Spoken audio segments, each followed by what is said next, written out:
Ladies and gentlemen, the road to Nationals season is wrapped. It's completely wrapped, and now it's time to see if those rankings that I did a few weeks ago held up. How close did I get? How far off did I get? Were there any heroes that surprised us all? Let's talk about it. I have the exact same tier list setup that I had 2 weeks ago, and if you didn't watch that video, I basically, after, I don't know, maybe it was about a week of RTNs, I put together a tier list for heroes that I think you could take to an RTN and be very successful with. And anything that I put in this top tier, I said you could win an RTN with fairly easily. Let's put it that way. I don't want to say fairly easily. I'll say possibly easily. No, that's not. Whatever. You could win pretty well with it. You had a strong hero that could put you in the top 8, and then you can crush through the top 8 and possibly pick up a win. This tier right here is your top 8 tier. There's a good number of heroes that can get you to the top 8. Maybe more consistently than others that are lower down, but can get you at least to the top 8 and make some noise in said top 8. Heroes that were sitting here on this maybe tier are heroes that could possibly maybe cut into the top 8 and be kind of interesting, but you wouldn't expect it, and they're heroes that are generally a little bit lower on that power level, or just kind of pushed down by other heroes in the meta, or archetypes in the meta that might just kind of get in the way. And then finally, you must be very skilled to actually pilot this, otherwise you're gonna have a bad time. So with all of that understood, let's reconstruct what we had previously. Okay, so these were the results of my tier list from a few weeks ago, sort of at the onset of the RTN season. And let's go through and see where I missed first. So first things first, I want to point out a couple of things.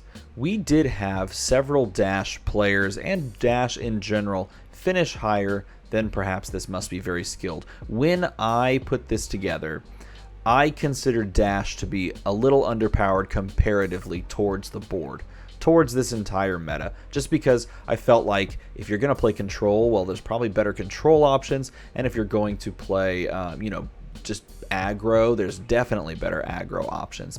And while that take may be correct in theory, I think in practice, she does show that she moves into this maybe tier.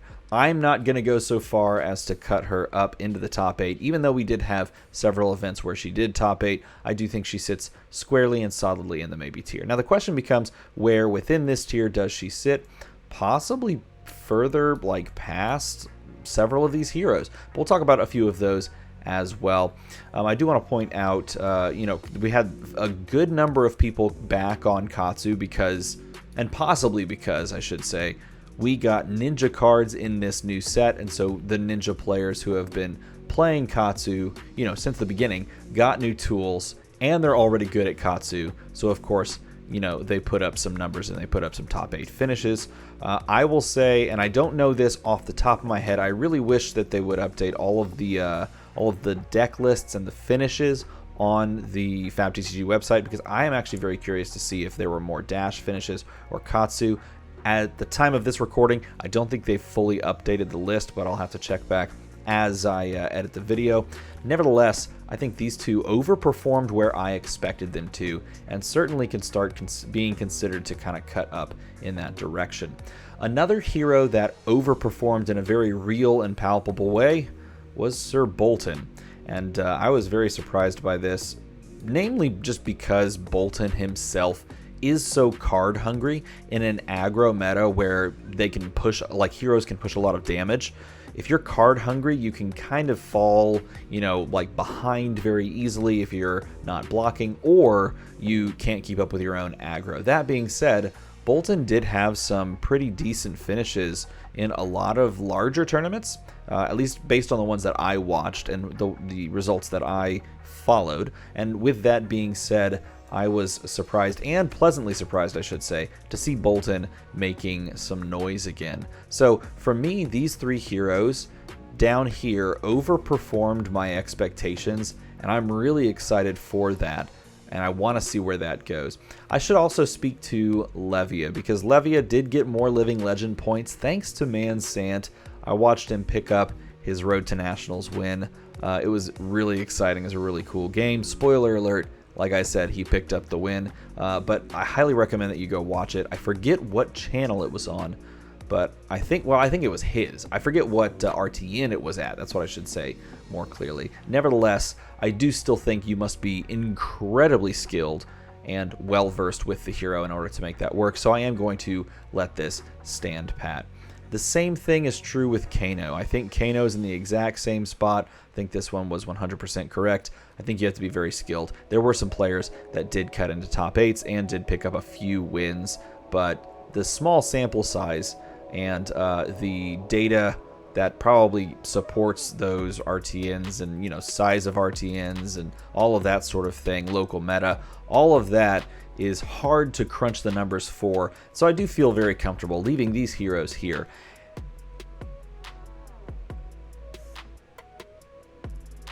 Yeah, I mean, it's Azalea. It's Azalea. Rhinar underperformed in my opinion, so like there were a couple of results that I heard where he did make his way into the top 8, but underperformed in my opinion. I feel like that's always the case right now with Rhinar, which is kind of sad.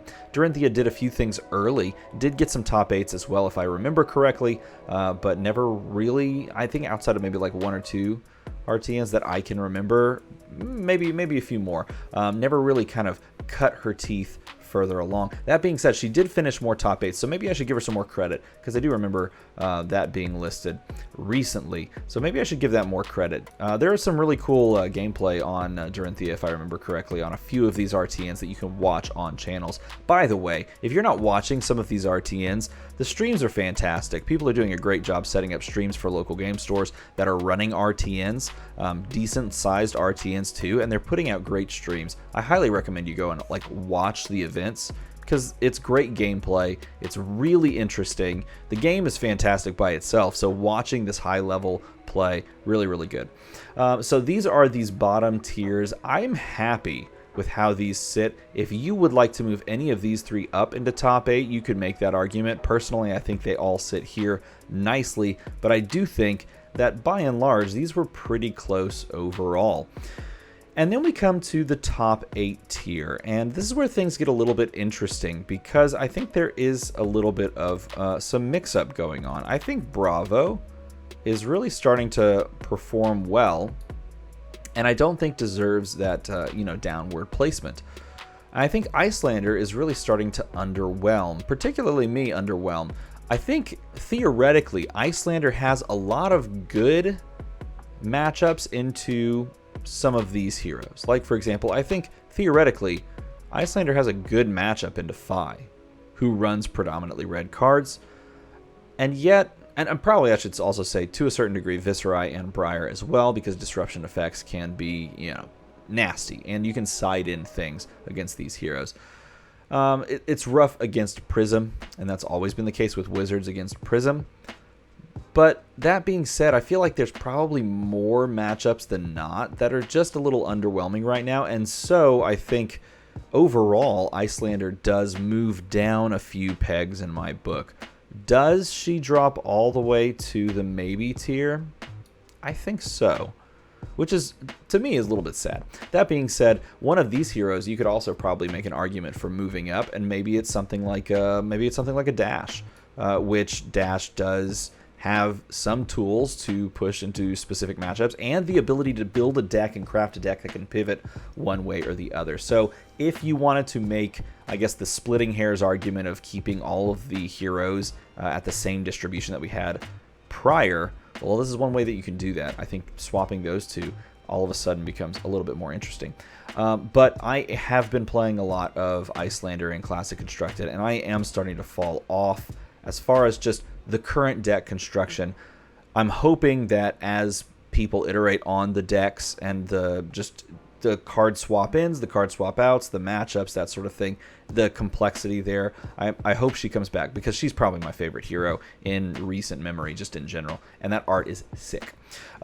Interestingly enough as well, I am also starting to get really up on Lexi in this format, just because, and I think Lexi is already pretty good, but I think Lexi can be even better in this format because she can tap into the disruption thing that theoretically Icelander can do as well for matchups like Phi, which is, by the way, pretty popular right now. Don't know if you know about that Phi guy. That Phi guy pretty popular right now.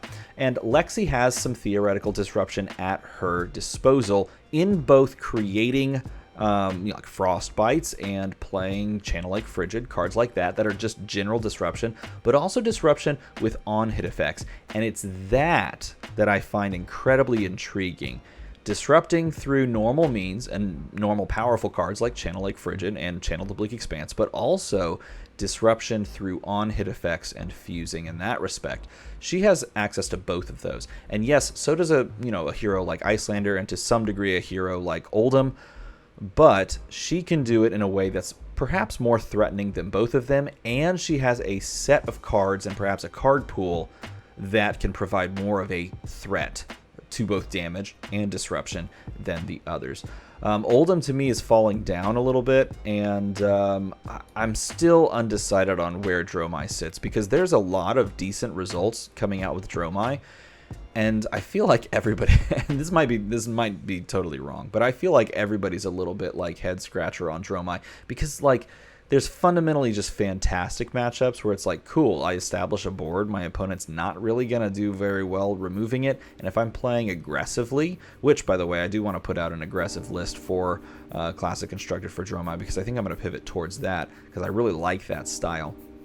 If you're playing that aggressively, then your dragons are protected to some degree as well, because your opponent's having to worry about whether they take the damage up front on their turn, or, they block out and then present something, and then you come with dragons because you've chosen to block with your attacks, right? So this sort of double-edged sword is very intriguing, and so I'm still on the fence about where I feel Dromai sits. Nevertheless, I do feel like these two heroes are really starting to climb overall. Before we get to the top 3 heroes, I want to talk quickly about Prism. Prism is 2 points away. 2 points away. I think it's 2 points away. 2 points away from Living Legend status, which is just hilarious. It's just absolute hilarity that she didn't quite make it. Literally one Road to Nationals win would have done it. Obviously, the Battle Hardened win would have done it. That sort of stuff. And that's, to me, just so funny. And I was starting to get down on Prism, but I do think she clearly has a spot in this meta, and she can clearly, hold her own in this meta overall, and so she definitely belongs in this top tier. But then you come to the 3 aggro heroes, and I had them in this order. I had Briar as perhaps the best deck in the format, followed by Viserai, followed by Fi. And as many of you know, Fi has become incredibly popular and increasingly worrisome in the current meta. That being said, do I think he's the best deck? Well, I will say this. I don't think Briar is the best of the 3. In fact, I'm actually going to swap that completely. Now I think Briar is the 3rd best deck, but it's close between Briar and Viserai, and maybe Fi as well. So for me, I currently have Viserai as first and Fi as second, but all 3 of these decks are very close. So I actually have it in this order, but I do think perhaps Fi might start to creep up into some scary territory. And I don't necessarily want to say that this becomes like chain tier, like we just changed this to chain tier, but Fi has some very interesting feelings. It's very reminiscent of what Chain started to do in that Monarch meta, where the meta started to really just warp into Chain and anything that could kind of go against Chain, and then Dark Horse decks that kind of preyed on whatever Chain was like a little weak to. So I'm worried and interested at the same time about Fi as a hero, and I'm curious to see what people do as far as disrupting the OTK combo deck. And it really is truly an OTK deck. You do have to consider some amount of disruption, and you have to block very well. Sometimes you don't even have the ability to stop the long string, but if you do have some capabilities of stopping the long stream, you should always know where to stop. So in fact, I was actually planning on making a video talking about the deck itself, or really the archetype itself, and then explaining how the turn functions, and then explaining where specifically you can disrupt said turn if there is disruption available, or preemptively disrupt the turn, and how to keep Fi on the back foot. If you'd like to watch that video, let me know in a comment below, and I will put that out after my insanely long work week of 4 12-hour days in a row finishes up tomorrow.